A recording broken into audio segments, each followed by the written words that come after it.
Acabou a escrita, acabou o tabu. O Vasco venceu o Corinthians por 2-0. Vamos fazer a análise da partida. Não sei se vai ser com edição hoje ou a versão sem edição e com edição amanhã. Mas vamos chamar a vinheta em todo caso. Salve, salve galera do Vascão! Mais um vídeo para o Vasco Velocidade. Antes de mais nada, peço que vocês curtem, compartilhem, comentem, espalhem para geral, porque aqui a galera tem moral, aqui todos têm mesmo. Vasco, sim, tirou o peso das costas, bateu no Corinthians por 2-0. Com isso, o Vasco ganhou uma gordura. Já pode dizer que, inclusive, a briga do Vasco não é mais contra o rebaixamento, já pode ter ambições melhores. E não sei ainda, não vi ainda a tabela de classificação, se o Vasco já entrou na zona da Sul-Americana, foi a 20 pontos, ou se está ainda paquerando a zona da Sul-Americana. Seja como for, a luta contra o rebaixamento, pelo visto, ficou no passado, agora é olhar para a frente. Bom, e no primeiro tempo foi pobre, o Vasco nervoso, o Vasco sem conseguir encaixar suas jogadas. No lado esquerdo, o Lucas Pinto e o David simplesmente pareciam não se entender, parecia que estavam jogando juntos pela primeira vez. Tamanho erros, o David ele não é horroroso, mas hoje ele esteve horroroso.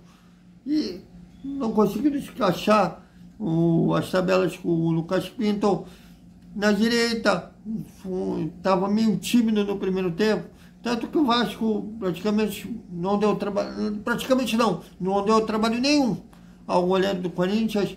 O Corinthians esbarrava nas suas limitações, ainda assim deu um chute perigoso e uma cobrança de falta do Romero, que o Lucas Pinto aí, o Léo Jardim, botou para escanteio.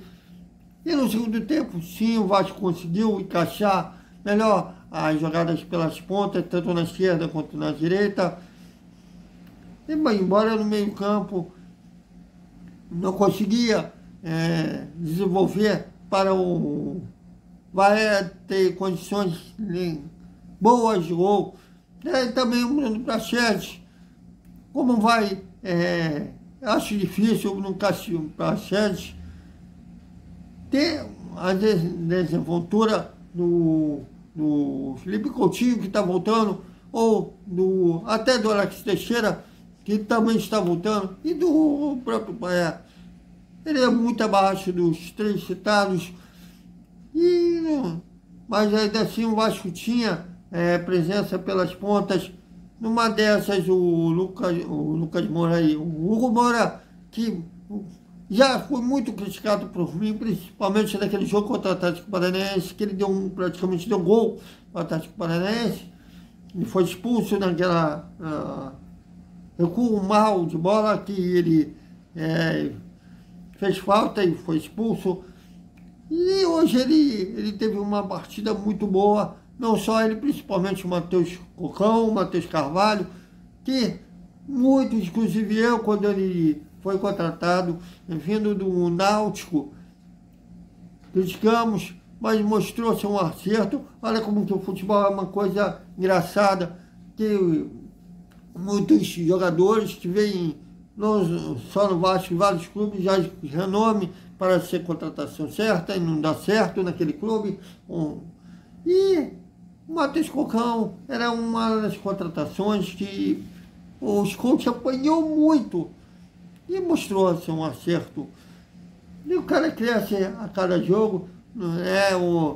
Parece que o Vasco é para ele um prato de comida, que ele se doa a cada jogo. Também tem felicidade no âmbito pessoal, vai ser pai agora.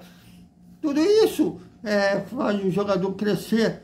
E o Cocão é um cara que daqui a pouco, quem sabe, está vestindo até a camisa da seleção brasileira. Porque dos volantes que viram na Copa América, o Cocão não deixou muito a desejar, não.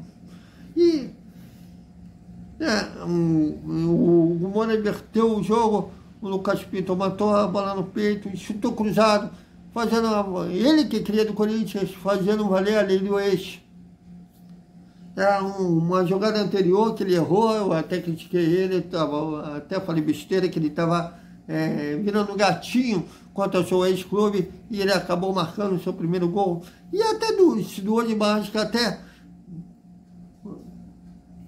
arrebentou a cabeça numa dividida para o alto, antes do seu gol.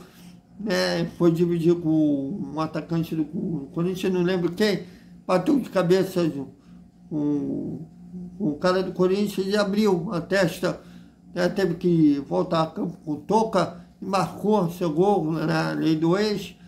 E dali o Vasco recuou, que me preocupou muito, do Corinthians passar a gostar do jogo, embora tenha gostado um pouco, mas o Corinthians é talvez um dos piores Corinthians que eu já vi na minha vida. Até pior do que caiu de 2007. Eles até tinham um pouco de posse de bola, mas toda vez que concluía mal, o Léo Jardim não tomou nenhum susto.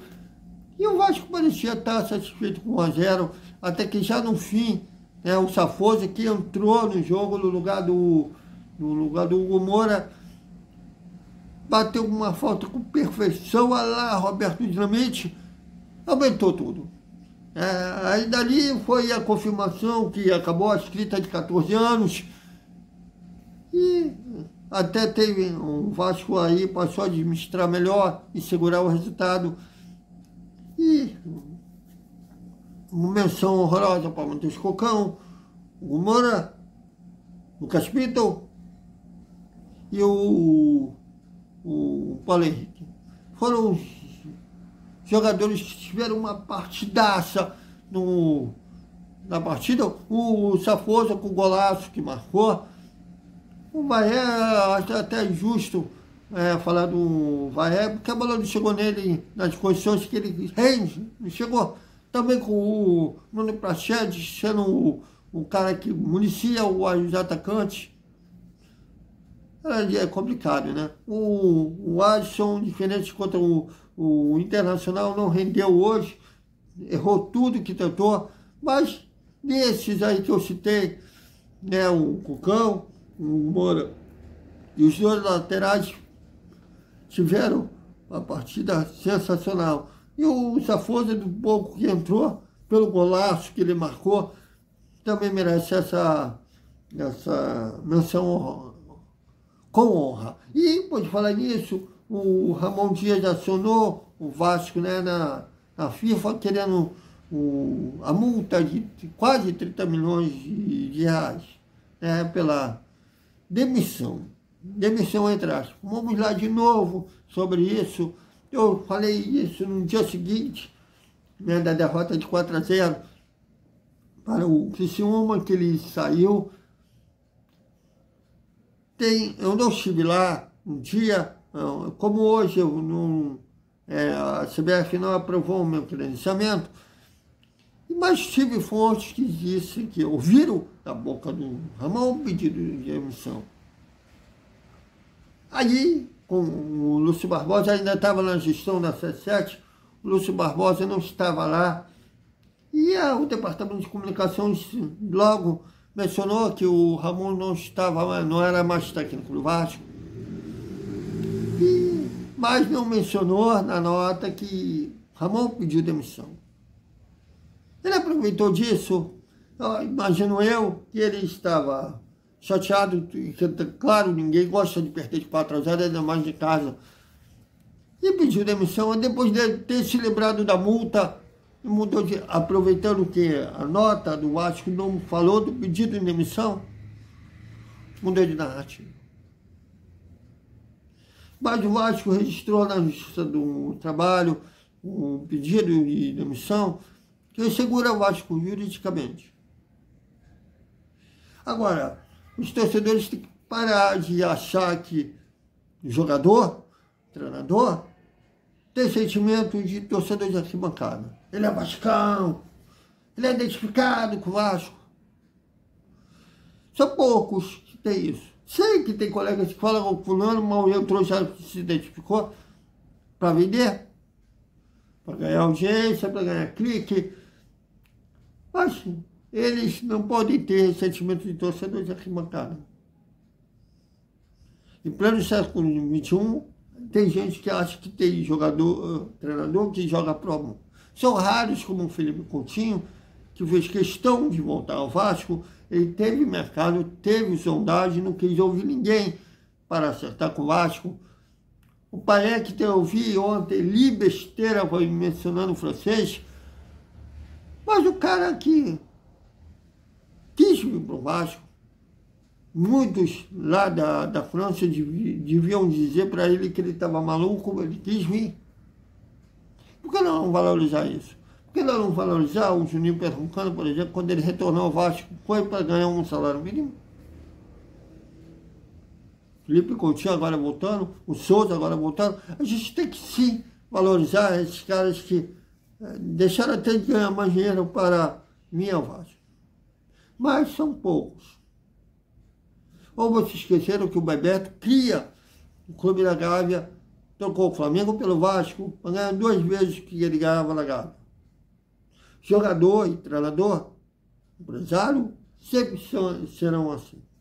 Ou vocês esqueceram o Fábio Melo, o empresário do Alisson, praticamente chantageando o Vasco, naquela entrevista que ele deu ao Denilson. Se um cliente dele não fosse titular, ele tiraria do Vasco.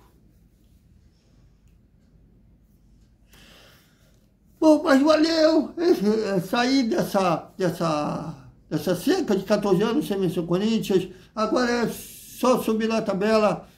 Olha, tem muito campeonato pela frente, tem muito a festejar ainda com a vitória dos Gigantes da Colina. Já imaginou aí até a gente pensando numa fase de grupos da Libertadores. Então, é isso, galera. Até amanhã, amanhã não, ainda hoje a gente vai não uns flashes que teve lá na entrevista coletiva no Ramon Dias, tocou Ramon Dias por causa da sacanagem que ele está fazendo com o Vasco. Com o Rafael Paiva e depois vamos fazer a coletiva completa nem será completa, será um tempo só na coletiva, no nosso Desperta Vascaíno, na coletiva do Rafael Paiva lá em São Januário.